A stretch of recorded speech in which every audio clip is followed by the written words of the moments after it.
Love,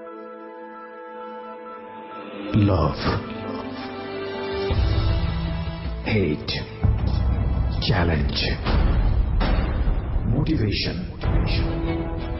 lies, truth, impossible, virtue, morality, something beyond entertainment. Welcome to my stage of reality. আসসালামু আলাইকুম, সবাইকে শুভেচ্ছা। আমি আরজি কিপাল থেকে।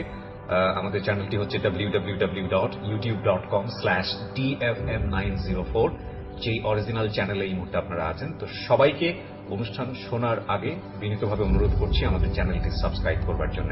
এখানে সাবস্ক্রাইব বাটনটি আছে, প্লিজ ক্লিক করবেন। পাশে একটা বেল বাটন আছে, বাটনটি অন করে নেবেন। সবার প্রতি রিকোয়েস্ট থাকছে। Thank you very much.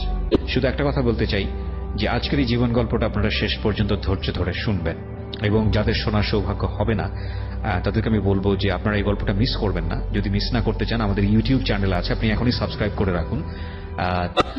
তো নাবিলা, জন্ম জেলা কোথায়? আমার জেলা হচ্ছে কুমিল্লায়। কুমিল্লাতে। আর বর্তমানে আপনি থাকছেন ঢাকাতে? ঢাকাতে। ঠিক আছে, আমরা একেবারে ছোটবেলা থেকে শুরু করি, অ্যাজ ইউজুয়ালি যেভাবে মানুষ বলে।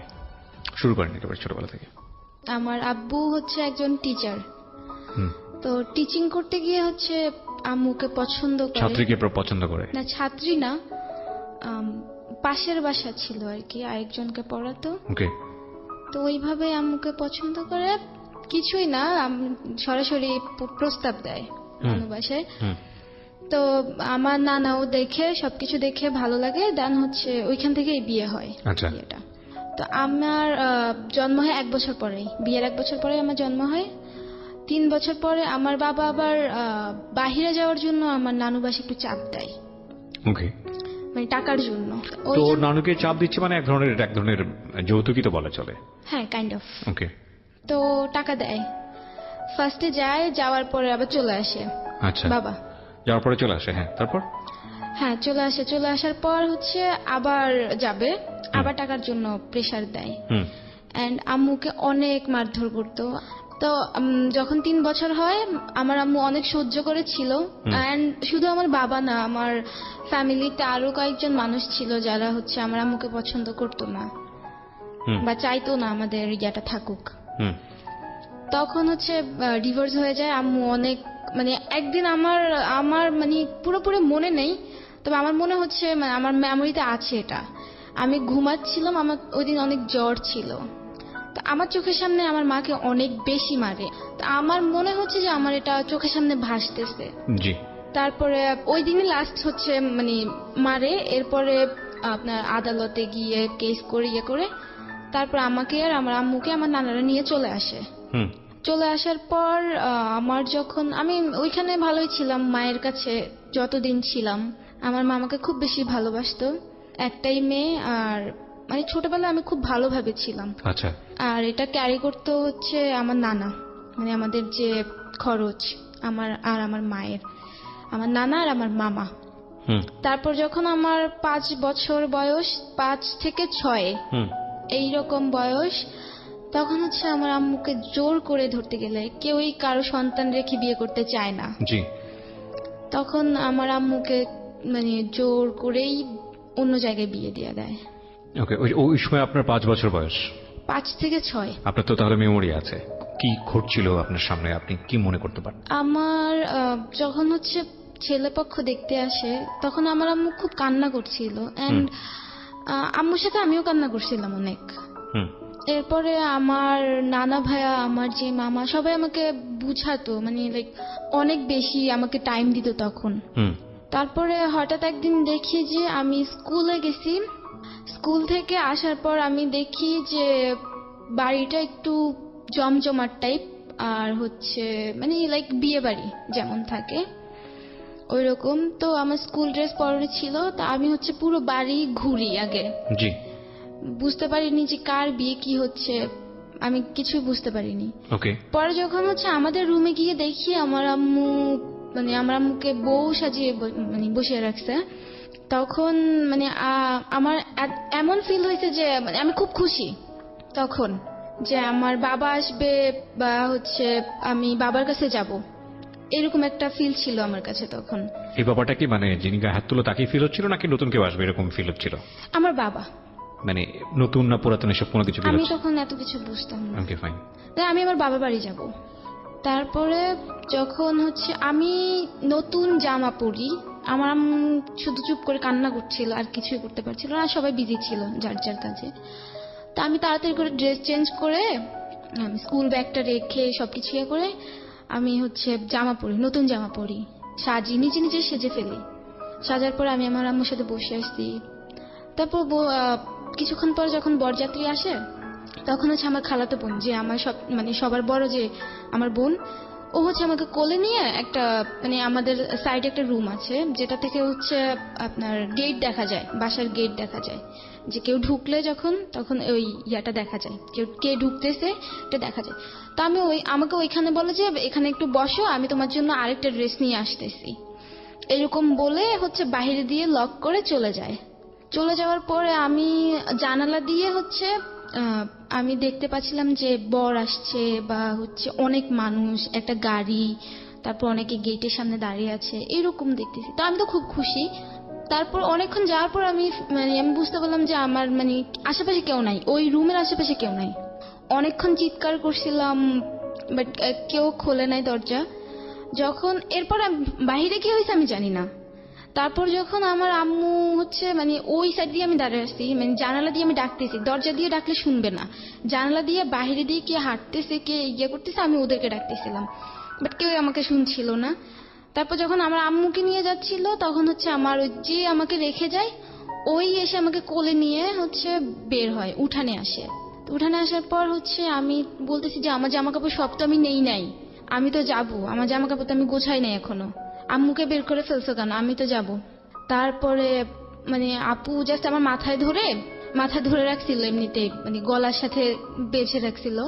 তো তখন আম্মু যখন গেট থেকে বের করে ফেলে, যখন গাড়িতে উঠায়, তখন আমি চিৎকার দেওয়া শুরু করি যে আমি যাব। তখন আমার মনে হলো যে না, কিছু একটা রং হচ্ছে, আমাকে কেন নিচ্ছে না ওইখানে। তো আমি প্রায় তখন আমাকে ছেড়ে দেয়, গাড়িতে উঠানোর পরে আমাকে আমার বোন ছেড়ে দেয়, আমি ধরতে গেলে ওকে কামড় টামড় দিয়ে ওর কোল থেকে নেমে পড়ি। নেমে পড়ার পর আমি দৌড়ে উঠান থেকে গেট পর্যন্ত যেতে যেতে গাড়ি ছেড়ে দেয়। তো আমি প্রায় অনেক দূর পর্যন্ত দৌড়ে দৌড়ে যাই, পিছন পিছন, গাড়ির পিছন পিছন। এন্ড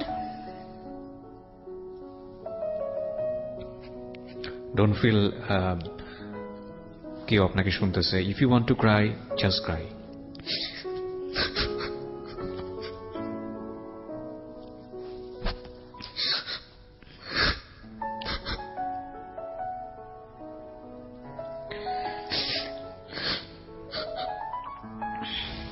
একটা সময় গিয়ে আমি ইটের উপর পড়ে যাই, এন্ড আমার হাত হাঁটুতে ছিলে যায়।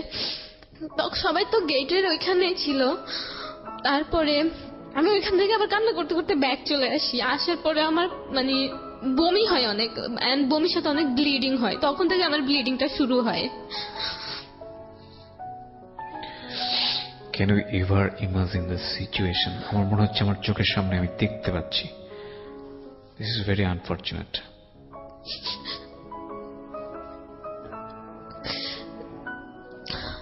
তারপর থেকে প্রায় ক্লাস 7-6 পর্যন্ত অনেকটা সময় পার হয়ে যায়। আমি বুঝতে পারছি আপনি সময়টা স্কিপ করতেছেন, বাট আমি সময়টা স্কিপ করতে দিতে চাচ্ছি না এই কারণে যে আমার মনে হয় যে প্রত্যেকটা বাবা মারই বোঝা উচিত যে সন্তান আসলে কি পরিমাণ পেইন পায় তাদেরকে ছাড়া। বা আপনার মার যে বিয়ে হয়ে যাচ্ছে, ওই সময়টাতে মা কি আপনাকে ওই জিনিসটা বুঝিয়েছিল যে বাবা আমি এরকম একটা ঘটনা ঘটতে যাচ্ছে, তোমাকে কিছুদিনের জন্য নানু বাড়িতে থাকতে হবে, বা সবাই মিলে সুন্দর করে বোঝানো, সুন্দর করে, এই জিনিসটা কেউ করেনি আপনার সঙ্গে? না, করেনি। এন্ড আমি পরের দিন যখন ওই যে বউ ভাত যেটাকে বলা হয়, মেয়ে বাড়ি থেকে ছেলে বাড়ি যায়, তখন তখন মানে আম্মু আমাকে গিয়ে হচ্ছে কল দেয়, তো আমি আম্মুকে বললাম যে আমাকে রেখে গেছো কেন, আমাকে রেখে গেছো কেন, আমাকে ভালো লাগতেছে না, আমি কাকে জড়ায় ধরে ঘুমাবো। মানে আমি আমার আম্মুকে ছাড়া ঘুমাতে পারতাম না, আমি আমার নানু আর আম্মুর মাঝখানে ঘুমাতাম। আচ্ছা, মানে আমি আমার মাকে এটাই বলতেছিলাম, জানো আমি কিভাবে ঘুমাবো, তুমি আমাকে রেখে গেছো কেন, তুমি তো আমাকে রেখে কোথাও থাকতে না। তখন হচ্ছে আমার আম্মু অনেক কান্না করে, আর আমার পাশে আমার খালা থাকে, বড় খালা, উনিও অনেক কান্না করতেছিল, কিন্তু আমি কিছু বুঝতে পারছিলাম না। তারপরে পরের দিন যখন যাই তখন হচ্ছে গিয়ে আমার আম্মুকে আমি অনেক জোরে জড়ায় ধরি। ধরার পর মানে আমার মনে হচ্ছিল যেন মানে এর আগে যেটা হয়েছে, মানে এই রাতটা গেছে, এটা আমার জন্য অনেক ভয়ানক ছিল তখন, কারণ আমি আমার মাকে ছাড়া এক রাত ছিলাম। দেন আমি খাওয়া দাওয়া শেষ যখন আমাকে নিয়ে চলে আসবে, আবার আমি লুকিয়েছিলাম ওই বাড়িতে, চিনতাম না, তারপরে কোথায় জানি লুকিয়ে গেছিলাম, আমি যাবো না আমার মাকে ছাড়া। তো আমাকে অনেক জোর করে বুঝিয়ে সুঝিয়ে আমাকে নিয়ে চলে আসে। তারপর থেকে মানে ওই সময় রাতে আপনি কার কাছে ঘুমোতেন? নানুর সাথে।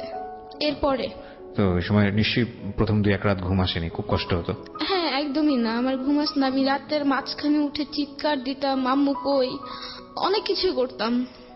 তারপরে আমাকে মানে আমার যেভাবে স্টাডি চলছিল, আমি ক্লাস 1-এ ছিলাম, তো আমি আপনার ক্লাস 1-এ থাকা অবস্থা আপনার মার বিয়ে হয়ে যায়? হ্যাঁ, 1 থেকে 2-তে যাওয়ার সময়। 1 থেকে 2-তে যাওয়ার সময়, ওকে।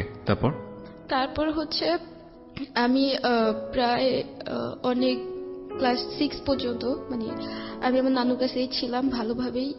ওই সময় কি মার সঙ্গে যোগাযোগ হতো? যেতেন? নতুন হ্যাঁ, কল করতো, যেতাম খুব কম, মানে যেতে পারতাম না, আমাকে কেউ নিয়ে যেত না বেশি একটা। বিষয়টাকে আপনাকে বোঝাতো যে বাবা এটা তোমার জায়গা না, তোমার জায়গাটা এখন এটাই, আমার নতুন ঘরে? আমি এখন বুঝতে পারছি যে তখন আমি বুঝতাম না। আপনার নিজের বাবার সঙ্গে কমিউনিকেট হচ্ছিল তখন? উনি কোথায়? না, আমি তখন তার সম্পর্কে কিছুই জানি না। আপনাকে জানতে দেওয়াও হতো না? না। কেউ কিছু বলতো না? না, আমার স্কুলে গেলে তো আপনার ধরেন অন্যের বাবা মার ব্যাপারটা তো আপনি বুঝতে পারছেন কিছুটা হলো, কিছু একটা ঘটেছে মার সঙ্গে, কিন্তু অন্যের তো বাবারা আসছে বা কমিউনিকেট করছে, আপনার ভিতরে ফিলটা আসতো না যে? হ্যাঁ, ফিলটা আসতো। এন্ড আমার তখন এখন বুঝতে পারছি যে আমার আসলে কতটা খারাপ লাগতো। তখন তো বাচ্চা ছিলাম, অত কিছু মনে ছিল না, মাথায় আসতো না, ইভালুয়েট করতেন না। আমি যখন দেখতাম যে টিফিন নিয়ে আসছে কারো বাবা, বা বৃষ্টি হচ্ছে ছাতা নিয়ে আসছে এন্ড কেউ দিয়ে যাচ্ছে, আমি ওই বিষয়গুলোকে খুব মিস করতাম। আমাকে তো কেউ দিয়ে যাচ্ছে না, নট ইভেন আমার নানু, আমাকে একাই যেতে হতো। তো আমি প্রায় ওই সময়টা ছিলাম মোটামুটি, মানে থাকে না যে কারো বাসায় যদি একটা মেয়ে এমনিতেও থাকে, লাইক কাজের মেয়ে, মানে যাদেরকে অনেক বেশি আদর করে, অনেকে থাকে না কারো বাসায় থাকে ওইরকম। তা আমি ওইরকম ভাবেই ছিলাম, তবে আমার নানু আমাকে আদর করতো। আপনার নানু কি কারোর উপর ডিপেন্ড ছিল? নানা বেঁচে ছিল?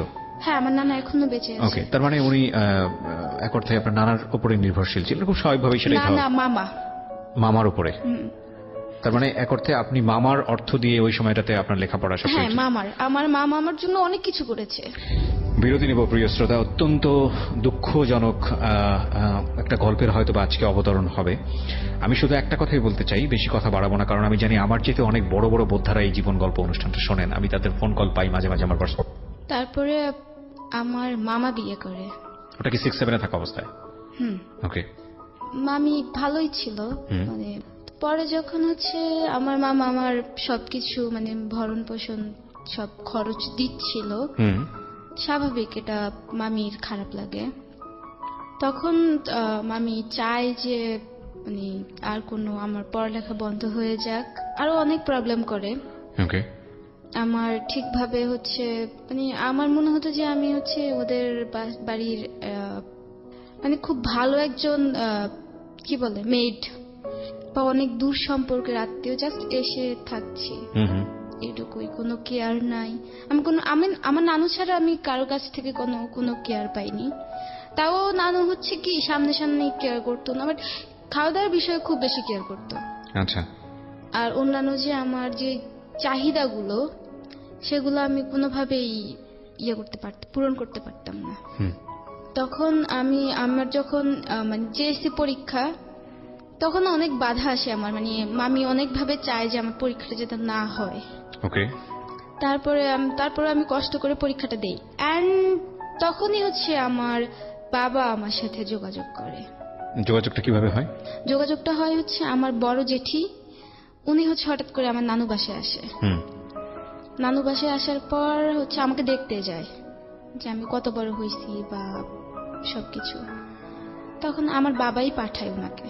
আচ্ছা। পাঠানোর পরে আমি তো তখন অত কিছু জানতাম না।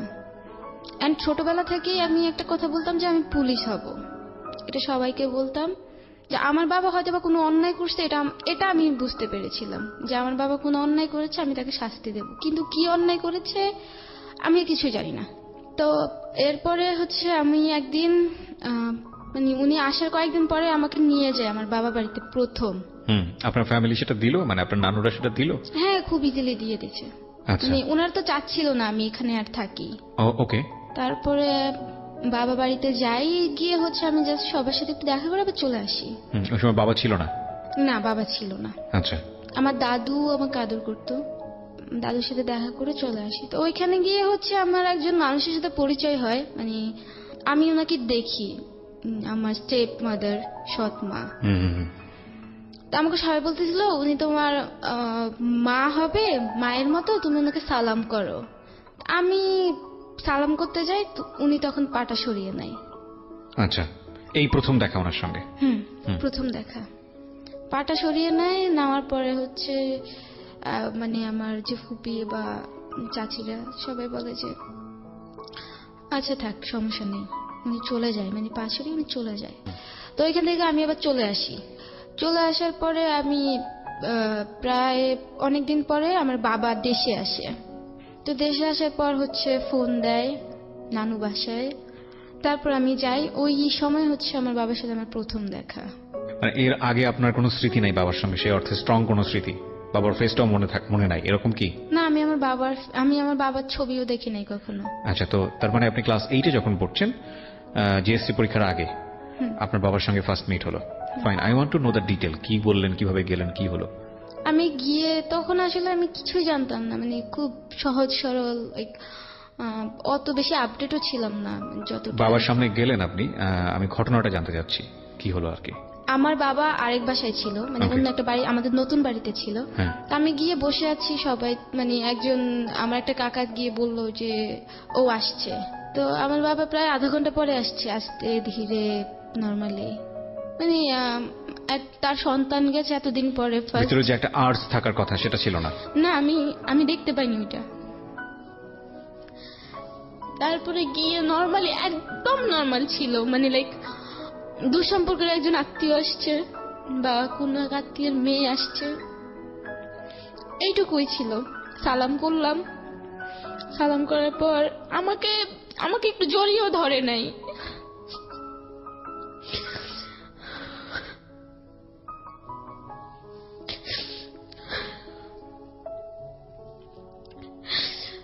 অনেকক্ষণ পরে আমাকে ঘরের ভিতরে নিয়ে গেছে, আমি অনেকক্ষণ ঘরের বাহিরে দাঁড়িয়ে ছিলাম। তারপর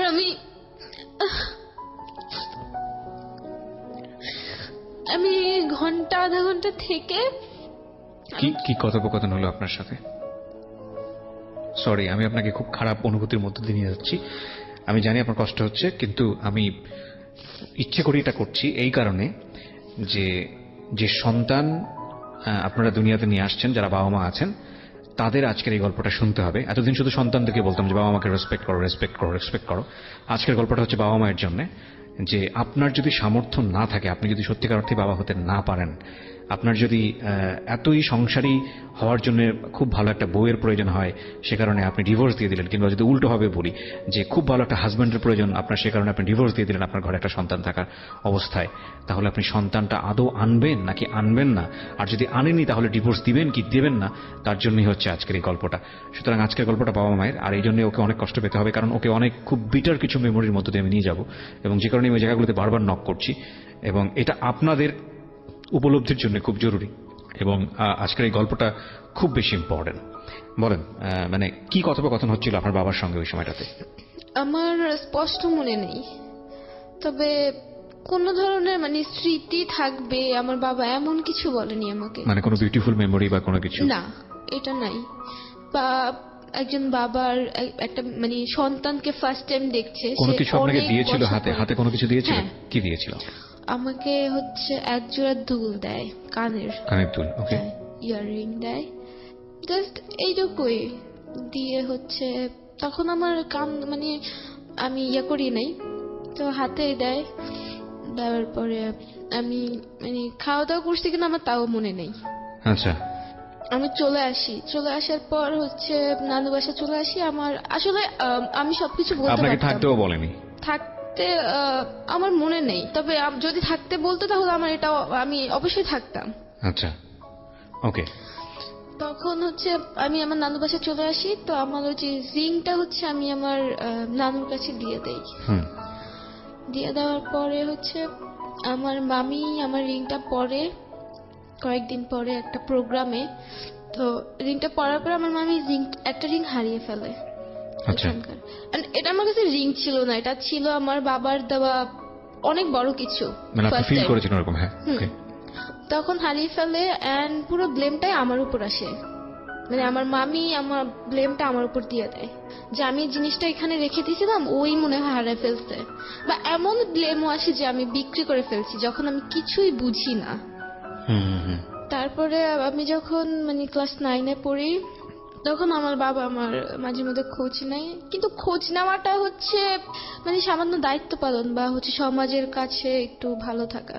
তারপর যখন মানে তখন আমার বাবা আমাকে কিছু কিছু টাকা দিত মাসে মাসে, মানে সবাই জানতো যে আমার বাবা আমার জন্য টাকা পাঠাচ্ছে, কিন্তু কত পাঠাচ্ছে সেটা তো আমি জানি আর হচ্ছে আমার নানু বাসা জানে, আর কেউই জানে না।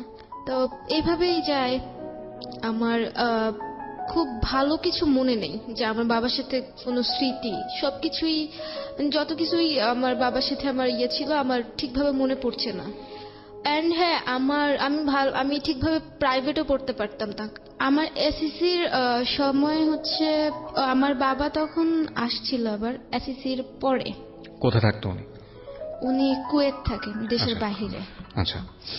তো আসছিল, আসার পরে হচ্ছে সে আমাকে ফোন দিয়ে বলল যে একেবারে চলে যাওয়ার জন্য। কোথায়? তার বাড়িতে। আমি তো খুশি ছিলাম যে উনি যে বিয়ে করেছিলেন ওখানে ওর সন্তান ছিল? মানে উনি সেকেন্ড যে বিয়ে করেছেন আমার বাবা, হ্যাঁ, ছিল। ওখানে ছেলে মেয়ে ছিল? কয়জন ছেলে মেয়ে ছিল? 2 জন। 2 জন। কি ছেলে না মেয়ে? একটা ছেলে একটা মেয়ে। ততদিন আপনার মার কি অবস্থা? আমার মায়ের সাথে আমার মাঝে মাঝে যোগাযোগ হয়, এন্ড আমি আমার মায়ের একটা কথাতে খুব বেশি কষ্ট পাই, এন্ড তখন আমার একটা বুঝ চলে আসে যে আমার মায়ের কাছে গেলে হচ্ছে মানুষ অনেক ধরনের কথা বলে। কিরকম? আমি একদিন যাই, যার পরে মানে যত ওদের গ্রামে নামার পর থেকে মানে সবাই আমাদেরকে কেমন ভাবে যেন তাকাচ্ছিল।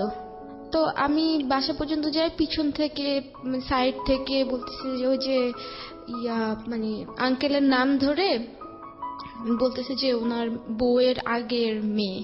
আঙ্কেল বলতে আপনি মানে আপনার মা পরবর্তীতে যাকে বিয়ে করেছেন তাকে বোঝাচ্ছেন? হ্যাঁ, আমি তাকে আঙ্কেল ডাকি। ওকে। তো ওনার এইভাবে বলতো, আমার কাছে খুব খারাপ লাগতো এটা। তারপরে আমি যাই, যাওয়ার পরে হচ্ছে আমার মাও আমাকে কোনোদিন জড়িয়ে ধরেনি বিয়ের পরে ওইভাবে। যার পরে হচ্ছে আমি পাশের একটা রুমে বসে আছি, ওরকম কোনো মানে ওদের সামনে ওরকম কোনো আমাকে কেয়ারও করতে পারতো না আমার মা। তা হঠাৎ করে একটা লোক আসে কোত্থেকে জানি, তো ওই লোকটা হয়তো বা আঙ্কেলের কোনো রিলেটেড এমন কেউ আসে, তো আমি কথা বলছিল ওনার সাথে। তো আমার তখন আমার ভাই হয়, মানে আমার আম্মুর সন্তান হয়। তো আমার আম্মুকে জিজ্ঞেস করে যে আপনার সন্তান কতজন, মানে উনি হয়তো বা অনেকদিন পরে আসছে বা এরকম কিছু, আমি জানি না আসলে উনি কে ছিল। তো আমি পাশের রুমে ছিলাম, আমার আম্মু বলছিল যে আমার এই যে একটাই ছেলে, মানে আমি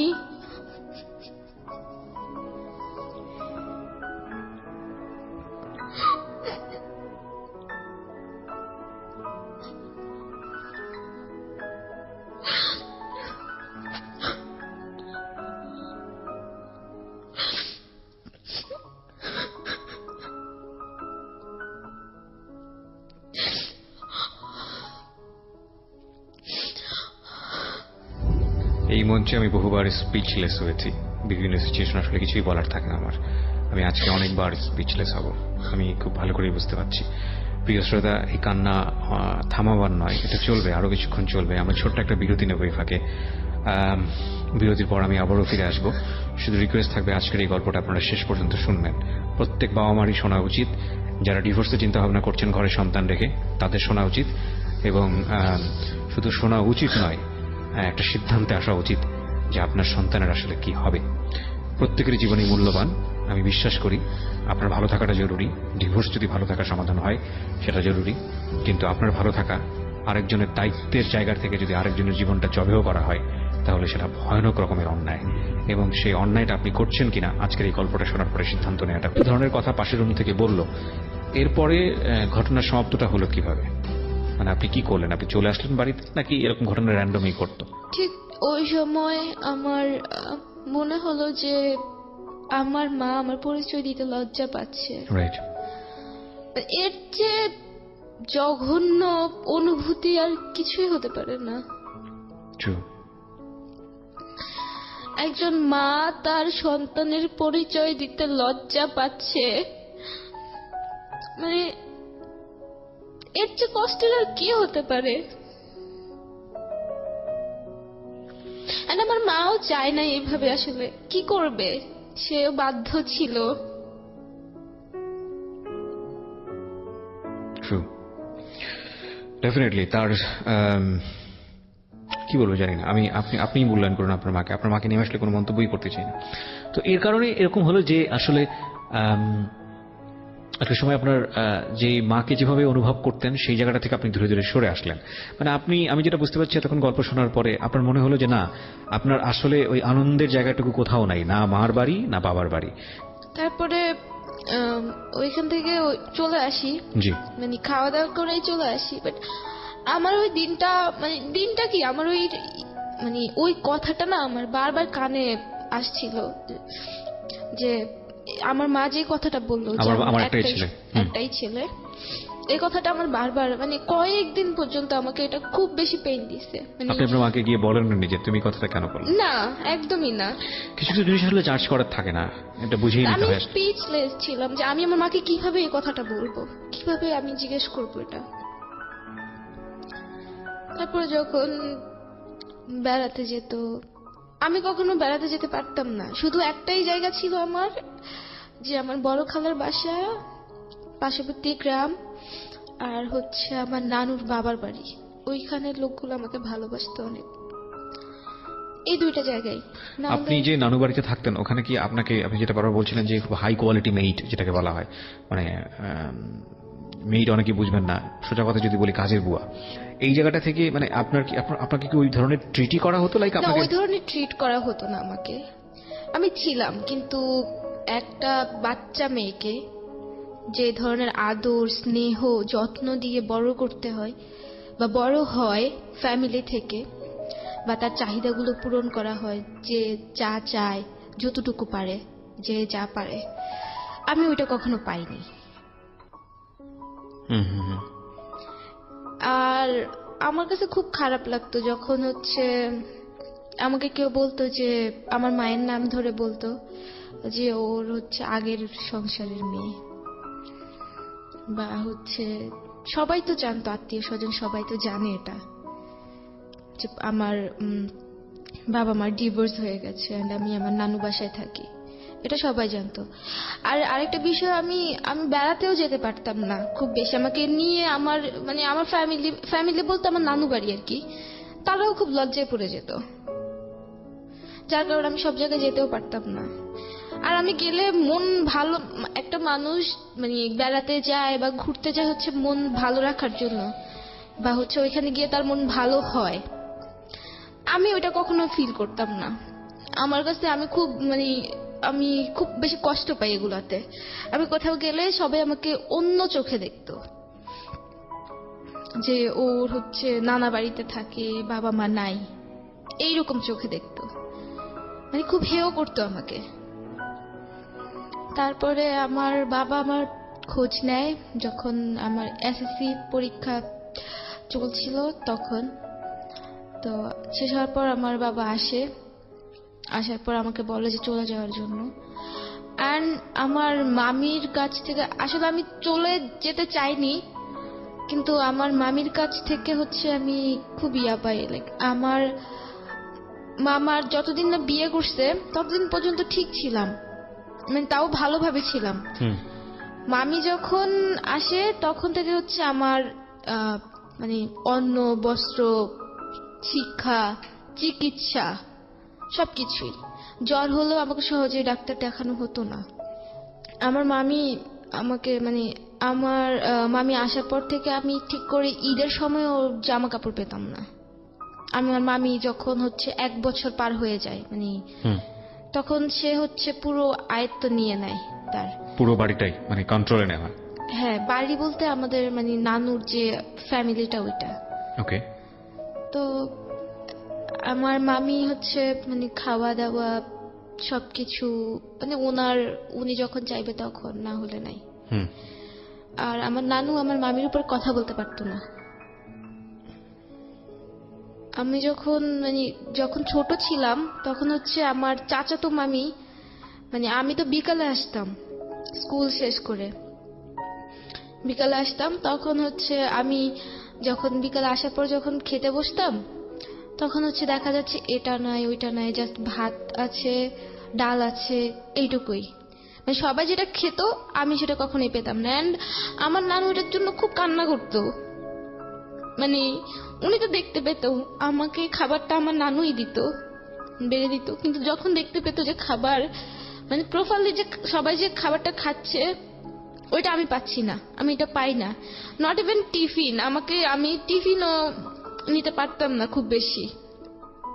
সকালে খেয়ে যেতাম কিছু আর বিকালে এসে ওইগুলোই খেতাম আমি। তো সেটা ছিল আমার চাচা, তো মানে সবাই যখন একসাথে ছিল, আমার 2 নানা যখন একসাথে ছিল তখন। পরে আমার মামি আসার পরে 1 বছর পরে হচ্ছে মানে সবাই আলাদা হয়ে যায়, তখন আমি এই প্রবলেমটা ফেস করি। এটাই হয় আমার সাথে। তো আমি কখনোই মানে সবাই বেড়াতে যাচ্ছে আমি থেকে যাচ্ছি, বা আমি যাচ্ছি ওইখানে আমি ভালো থাকছি না। সবাই ভালো আছে, সবার সাথে কথা বলতেছে, কিন্তু আমার সাথে দেখা যায় কি মানে ভালো আছি কিনা এটাই জিজ্ঞেস করে, আর কিছুই না। আমি কি করতেছি, পড়ালেখা করতেছি, আমাকে কেউ কখনো ভালোভাবে জড়িয়ে ধরতো না। কোনো রিলেটিভ, কোনো মানে কেউ না। একটা বাচ্চা গেলে যেরকম আদর পায়, যেরকম একটা কেয়ার পায়, আমি কখনো রিলেটিভের কাছ থেকেও পাইনি, আমার নানু বাড়ি থেকেও পাইনি। তো তখন হচ্ছে আমার মামির বাবার বাড়িতেও কখনো আমি যেতাম না, আমার মামিও বলতো না কখনো। কিন্তু ননদ বলুক বা হচ্ছে মানুষে থাকে না ননদ যে বিয়েতে থাকে, বাসায় থাকে, ওইভাবে মানে দেখতে পারতো চাইলে উনি আমাকে, যে নিজের বাবার বাড়ি যাচ্ছে আমাকে নিয়ে যাচ্ছে বা আমাকে ওইভাবে ট্রিট করতে পারতো, কিন্তু কখনো এটা করেনি। আমি হচ্ছে মানে তার কি বলে ননসের মেয়ে মেবি এরকম কিছু।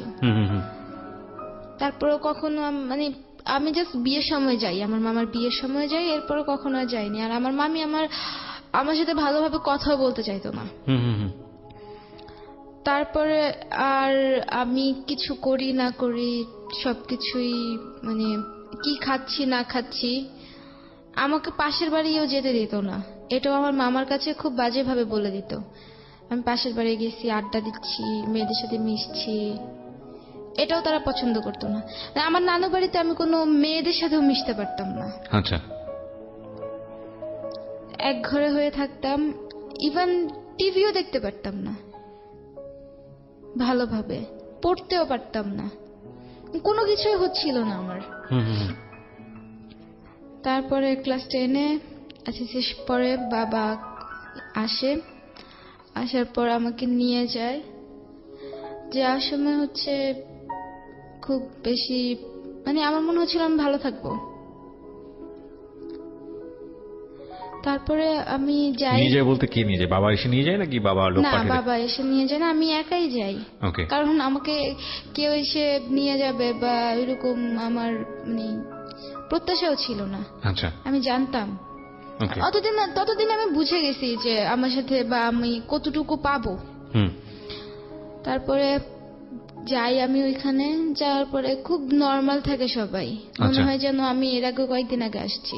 ওকে, কারো কোনো কেয়ার বা জিজ্ঞাসা করা কিছুই থাকে না। তখন আমাদের যে পুরাতন যে বাড়ি থাকে ওইটা ভেঙে নতুন বাড়ি আবার করতেছে ওইখানেই। ওকে, তো আমরা আমার চাচার বাসায় মানে ঘরে থাকি। ওইখানে থাকার কারণে ওইখানে আবার আমার চাচির সাথে আমার মানে আমাকে আদর করতো ওকে, মোটামুটি। এটা আবার আমার যে স্টেপ মাদার উনি আবার পছন্দ করতো না। ওকে, তো ওইখানে ছিলাম এন্ড বাবার সামনে উনি আমার সাথে কথা বলতো না, আমার স্টেপ মাদার আমার সাথে কথা বলতো না।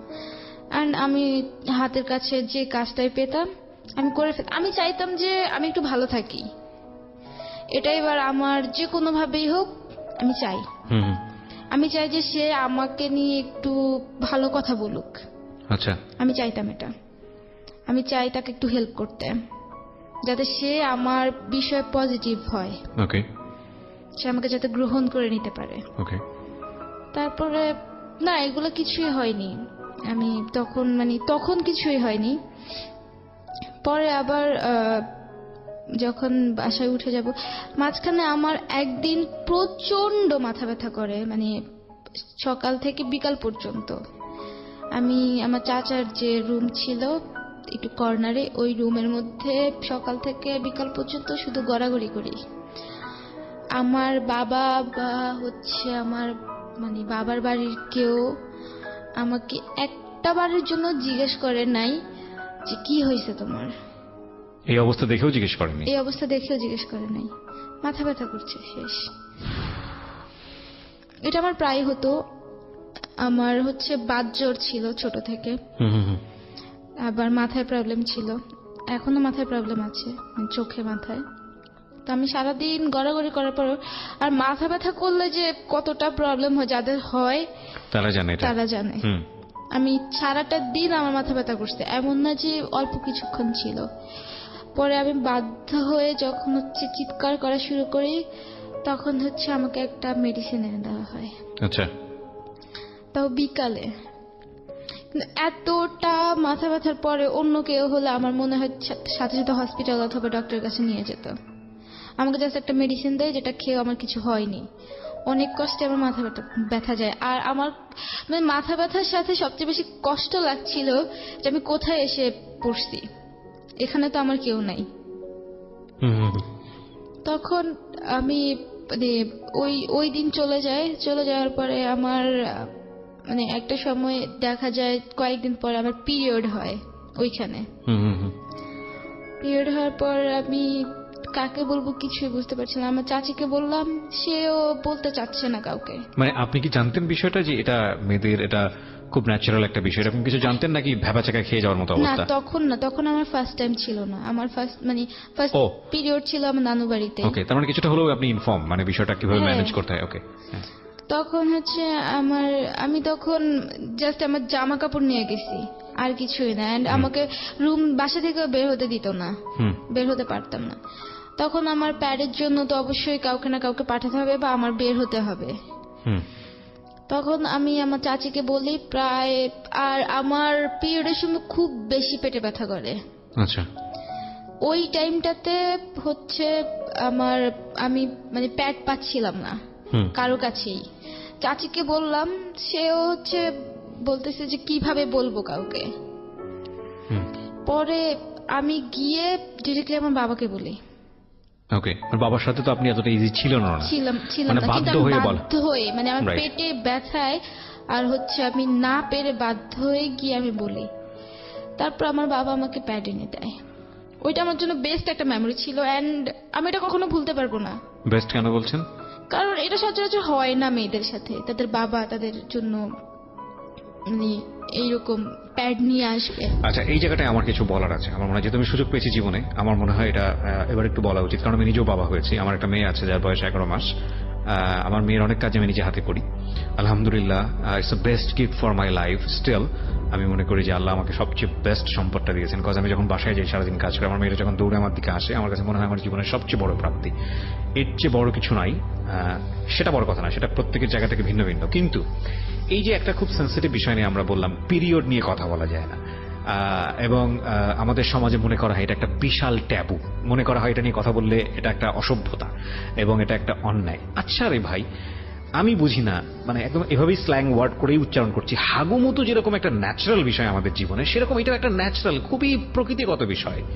এই বিষয়টা নিয়ে কথা বলতে সমস্যাটা কোথায়? এর মধ্যে সেক্সুয়ালি অ্যারাউজ হওয়ার মতো বিষয়টা কোথায়?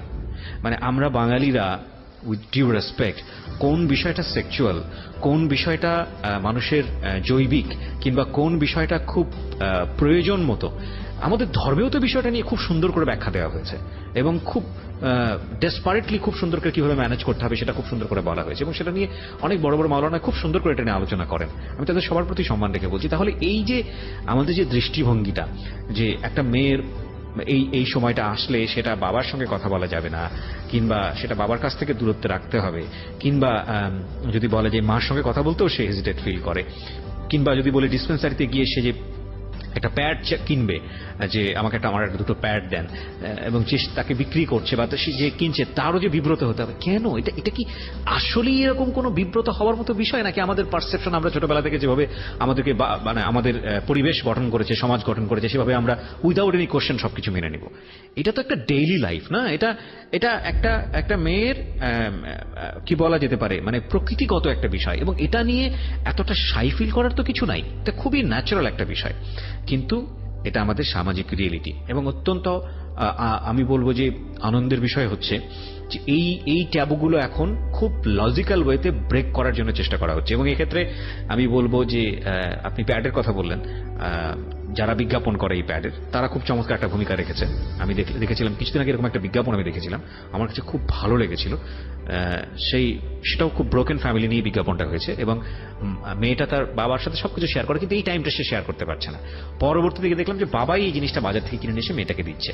আপনি যখন বললেন যে এটা একটা বেস্ট মেমোরি আপনার জন্য, যে আপনি যদিও বলতে বাধ্য হয়েছেন বাবা নিজে হাতে নিয়ে এসে দিয়েছে, আপনি ভালো ফিল করেছেন নিশ্চয়ই, যে কারণে আপনি বলছেন বেস্ট মেমোরি। তো দেখুন, এটা আসলে ওরকম কোনো কিছু না, এটা একটা পরিধেয় বস্ত্র এনে দেওয়ার মতোই, এটা খুব স্বাভাবিক একটা বিষয়।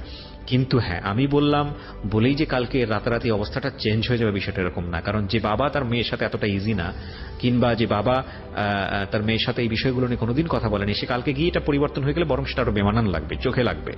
কিন্তু এটা নিয়ে যে আসলে খুব উচ্চবাচ্য করার মতো এটা নিয়ে কথা বলা যায় না, এটা নিয়ে একদম চুপচাপ থাকতে হবে, সেই নানিদারদের আমলের যে সংস্কৃতিটা, উইথ ডিউ রেসপেক্ট, সম্মান রেখেই বলছি তাদের প্রতি, ওইটার এই যুগে আসলে কোনো লজিক নাই।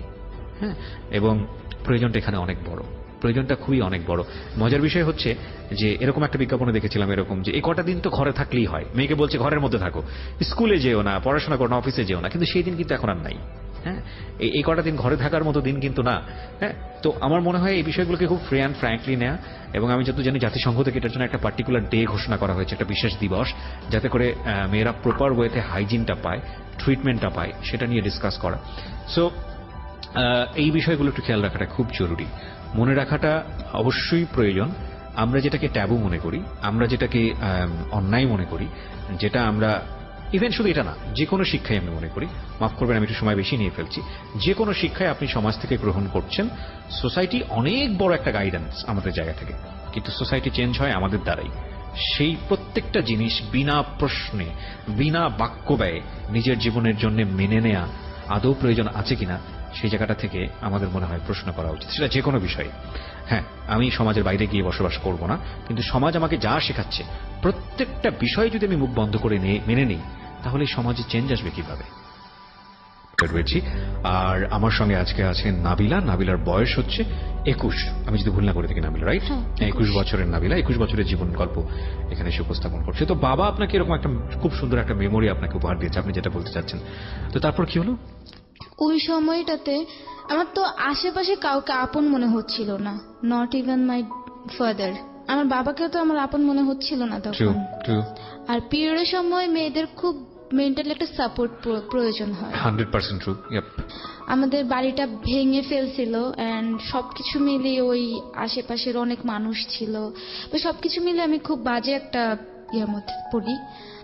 ওইখান থেকে হচ্ছে তারপরের দিন আমার আবার মাথা ব্যথা করে, জি। কন্টিনিউয়াসলি আমার মাথা ব্যথা করে, কিন্তু ওই দিন আমি কোনো রেসপন্স পাইনি কারোর কাছ থেকে। ওই দিন আমি এইভাবেই কান্না করি আর এইভাবেই আমার আমি যখন উনি বুঝতে পারলো যে আমার স্টেপ মাদার যখন বুঝতে পারলো যে উনি আমাকে যেভাবেই চাই ওইভাবেই হচ্ছে ইউজ করতে পারবে। ওকে।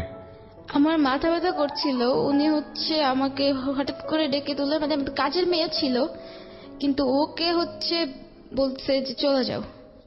তখন হচ্ছে উনি আমাকে মানে অনেকগুলা কি বলে কাপড় দিয়ে বসিয়ে দেয় ওই সময়টাতে? ওই সময় আমার মাথা ব্যথার সময়। আচ্ছা। তারপরে আমি ওইখানে আমার মাথা ব্যথা নিয়ে আমি কাজটা করছি এন্ড আমার বাবা এটা জানার পরেও বললো ভালো করছো, কাজ করা তো ভালো। তখন আমি বুঝতে পারলাম যে আমার বাবা আমাকে সাপোর্ট কোনোভাবেই দিচ্ছে না বা দিবে না। ওকে। তো আমার হচ্ছে তখন আমার দাদুর অবস্থা খুব খারাপ, আর আমি তখন না কিন্তু বাবা কি, আমি জানি জিনিসটা করেনি, তারপর ওই প্রশ্নটা করছি এই কারণে যে বাবা এখানে একটা ভূমিকা রাখতে পারতো। একটা হচ্ছে যে আপনাকে যদি সরাসরি মানে প্রথম দিনই যদি চার্জ করে তার ওয়াইফকে যে ও তো মাথা ব্যথা করছে, তুমি ওকে কাপড় কেন ধুতে দিয়েছো, তাহলে একটা বিরাট হোস্টিলিটি সম্পর্ক গ্রো করবে আপনার বাবা এবং আপনার কি বলে সৎ মায়ের মধ্যে। সেটা হয়তো বাবা খুব টেকনিক্যালি অ্যাভয়েড করতে পারতো। আচ্ছা, এখন যেটা হচ্ছে যে না, বাবা হয়তো সরাসরি গিয়ে আপনাকে ওই জিনিসটা করতে পারবে না, তার ওয়াইফকে সে চার্জ করতে পারবে না, কিন্তু তাহলে কি করতে পারতো? লাইক আপনাকে অ্যাপোলজি করতে পারতো এক ধরনের যে মা তুমি নতুন আসছো এখানে, একটু মানায় নিতে হবে, তুমি একটু কষ্ট হবে তোমার, এবং হোয়াট এভার ইউ ফেস একটু মানায় নেওয়ার চেষ্টা করো, ধীরে ধীরে তোমার যখন এখানে একটা প্রপার রাইট প্রতিষ্ঠিত হবে তখন স্পিক আউট করার সুযোগ আছে, এখনই তুমি কোনো কিছু করতে চাও না। এরকম কোনো কথাবার্তা কি আপনার সাথে কখনো বলতো, আপনাকে বোঝাতো? না, আমাকে কখনো এই ধরনের কথা বলতো না। আচ্ছা, কখনোই বলতো না। আপনি তখন কোন ক্লাসে পড়েন? এমন না যে আমি এই যে এসএসসি দিয়ে ফেলছি, তখন এসএসসি দিয়ে ফেলেছেন? Okay fine. তারপর তখন মানে আমার বাবা আবার আমার স্টেপ মাদারকে ভয় পেত না, যে ভয় পেয়ে এগুলো বলছে না। আচ্ছা, ওকে। সে ওনার গায়েও হাত তুলছিল আপনার সামনেই? আমার সামনে না, আমি শুনেছি। ওকে। না, হাত তোলা মানেই যে আসলে ভয় পায় না, বিষয়টা আসলে এরকম না। না, মানে ভয় পেয়ে হচ্ছে কিছু চুপ করে থাকা, এটা অবশ্যই আমার বাবা। আপনার মুভমেন্ট থেকে মনে হচ্ছে যে না, খুব ভয় পায় না বা এরকম ভয় কোনো পায় কিছু না। না। ওকে। তারপরে আমি আমার কলেজে ভর্তি, সেটা নিয়েও মানে আমাকে ভর্তি করবে না, কিন্তু আমার ফ্যামিলি হচ্ছে মানে পুরো কুমিল্লার মানে যে এলাকা উপজেলা, যেটা ওই উপজেলার নাম মানে খুব ভালো নাম আছে আমার বাড়ির। বাড়ির খুব নাম আছে মানে আপনার বাবার বাড়ির কথা বলছেন নাকি আপনার মায়ের বাড়ির কথা বলছেন? বাবার বাড়ির কথা। বাবার বাড়ি, ওকে। খুব ভালো নামে আছে। আচ্ছা। মানে রাজনীতিবিদ, উকিল, ইঞ্জিনিয়ার, সবকিছু আছে ওই বাড়িতে? সব আছে। আপনার বাবা এখন কি শিক্ষক ছিল? হ্যাঁ, আমার বাবা শিক্ষক, আমার দুই জ্যাঠা ওনারাও শিক্ষক। আচ্ছা, school teacher. School teacher. Okay fine.